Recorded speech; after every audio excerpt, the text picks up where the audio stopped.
Okay, this was fun. But again, I'm just not very technical into it. You get 2 or 3 pages, so there's like 19 questions. I probably got about a 33% on it out of these 20 questions, which is not bar. This is more like your ASVAB and IQ, your translation operator department of IQ. First, we have to set up an IQ test, right?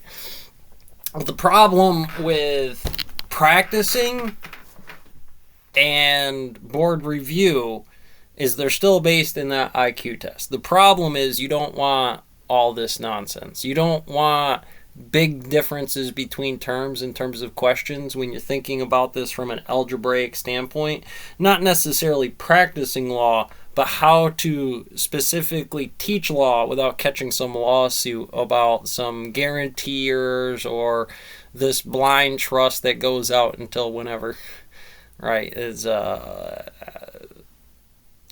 created an irrevocable trust providing into there. Well, sure, yeah, as long as you get both parties written consent. So I mean, somewhere's in there that's got to cut off about all the technical situational awarenesses that it could be. But overall, all of those things kind of meld down into one case. This one was a little weird to me, because I said, entirely to his wife, which I thought was a fair. I don't know how old the child is, right? It's going to go into some bank account or something like that. They don't specify any will or testaments. So, yes, the son does, but in terms of a binding contract with any legal recourse to it or any backing, the wife owns that, especially if the kid's under 18 and can't open a contract with themselves. So I was a little weird about this one, and even if it would say the son and definitely the grandchild. That's this arbitrary difference. It's only 150,000. So is there a specific weighted matrix that you have to correlate this off of? There's another one up here, like 3 years in New York or something because of a divorce. Let's see if I can find it. State X. I would have been up here by the top. So, yeah, this one, which I thought was weird. It has to do with a divorce. If they were separated for 3 years and he's living in New York, and that's kind of something you specifically have to know.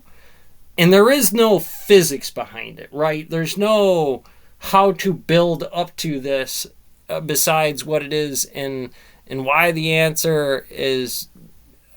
Oh no, that's not the one I wanted.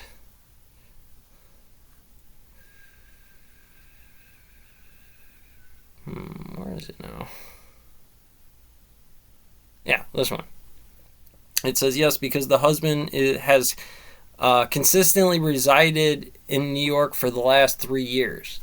I mean, how would you go about deriving that? Is it a specific New York thing? Or is it a specific countrywide thing that you have to be there 3 years? And what makes that make sense? The election cycles don't follow 3-year jumps. There's really no backing to something like that to really make you feel secure about the logical progression of what the state is, because essentially these are all algebraic equations. Now let's just get here. I just want to do it in parallel. I'm not going to focus too much on it for some of you people who know my STEM game and know the ASVAB practice breakdown. Now, realistically, we can create our own standards for it. We should probably use the math 10 minutes, the science 20 minutes, the way you got to read out that. We have to practice them ourselves. Again, this is a translation operator or harmonics operator as the Hamiltonian before we get to Schrodinger's equation of the lowercase delta or the small IH. Schrodinger's not the Hamiltonian in terms of back in the day determining the E equals mc squared form, which is to say that this correlates to maybe not biomass slamming against a plate, but essentially biomass slamming against the plate.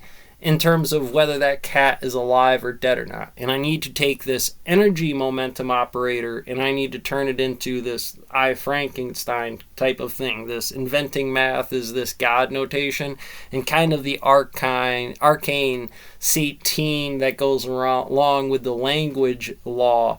This idea that this higher order of a person was most commonly to go to a Satine, a lawyer, or a farmer, or something along those lines. But essentially, it's I hat to J hat. Your kids, you get older, you're less likely to make more problems when you're older because you're not learning shit when you're younger. But again, be real sure that you don't just study IQ for bar, right? What you want to study is how to form an IQ test. And what you'll find by a mound theory of gathering multiple different IQ tests is pattern recognition. That not only is there a pattern recognition in terms of the way the questions are provided, that you want to be able to do law. That is the pattern. That's what all of these irrational numbers in terms of points and their sequential. These options may present themselves. We want options that are rational, whereas in an algebra test, 1x plus x is or 1x plus 1 is 2x, right? Or whatever it is.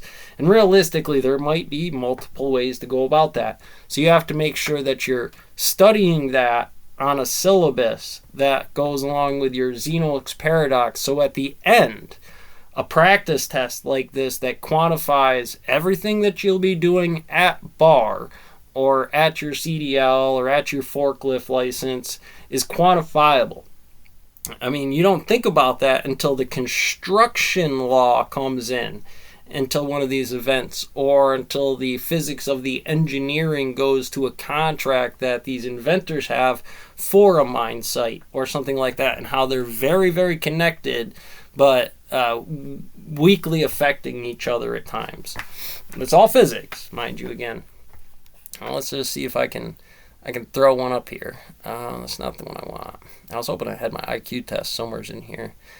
This will have to do. This is a basic bulk coffin. It's a matrixing geodesics. Essentially, I have I and Q, or I have the momentum operators. That this is the Hamilton, or this is Schrödinger side of it, and this is Hamiltonian. And if I started with a Hamiltonian, this is an E equals MC squared.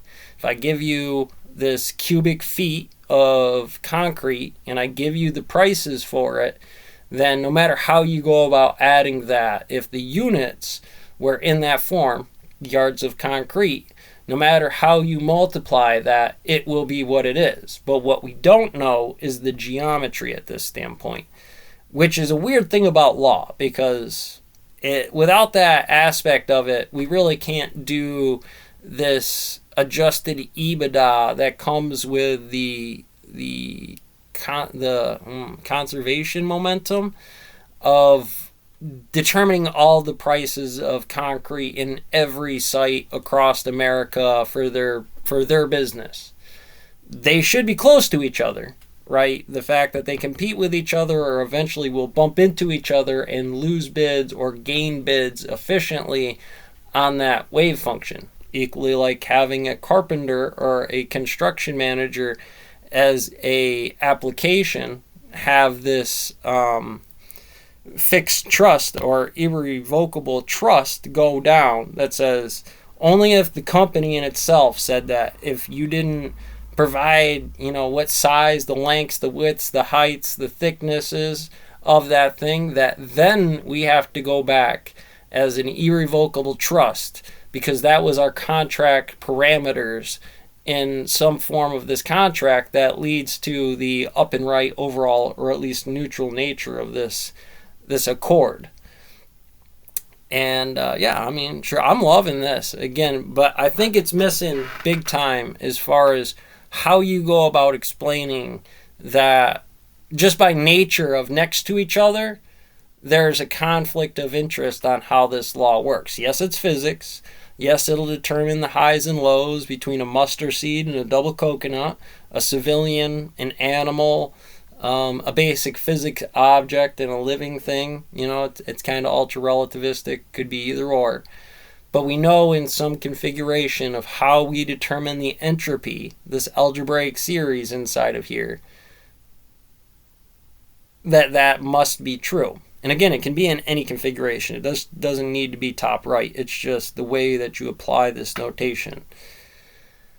And again, if you got to take a look at my ASVAB practice stuff and doing some stuff with it, that's what you got to do.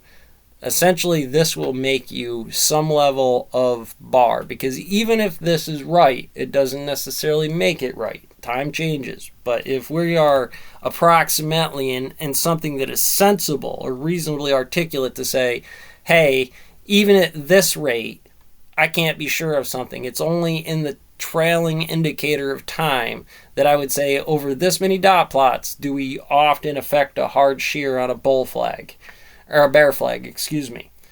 And in that way, you can often see the trading nature of a bear flag, but that's not always true. In this here little town of Hancock, that might be the buying opportunity somebody's looking for, and you have to understand this reserved obligation or objection to this, right? I know you're the math teacher. I know you're about to do math, and I know what kind of math you're about to do will have nothing to do with math at all. But do I object against the calculus teacher for showing me, again, one of these variables as far as why they're all the same thing with differences in terms about how we go about conveying that Article 45 investigation? That makes you bar.